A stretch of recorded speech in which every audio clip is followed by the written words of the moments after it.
ए समाज एमिति हेलाणी जे हाथी को जेतिकी गुरुत्व मिलूनी तार लांगुड़ को अधिक गुरुत्व मिलुची। मु हाथी क्या कौची आउ लांगुड़ क्या कौची ता भितर आपण पार्थक्य आपण निजे जज करेंगे।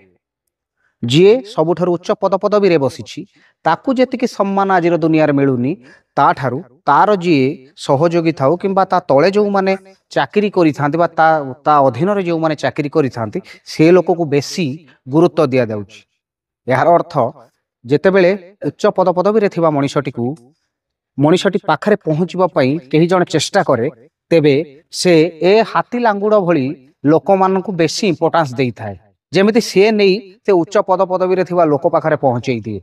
मो कहिबार अर्थटा मु टिके बुलेई कहूची किंतु आपण सीधा भाव में बुझी पारुथुए मु कहार उदाहरण एठी दबाकू चाहुनी। मु केवल पदपदवीर कथा कहूची जेतेबेले ऊपरे बसिथिबा लोकटा पाखकू कहार किछि काम थिबो से जीव सेतेबेले ता अधीन रे तळे थिबा गोटे दरुआन को बा गोटे जे सिक्यूरीटी गार्ड कहतु बा किछि भी कहतु जे ता अधीन रही था जे तल पहाचारे सबुठारु थाए ताकू बेसी गुरुत्व दिया जाए ताकू ही हाथ गुंजा दिया जाए केमिति से माने ऊपर से लोकटी को भेटी पारिबे।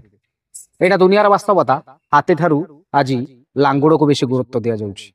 एही तो जीवनर कथा।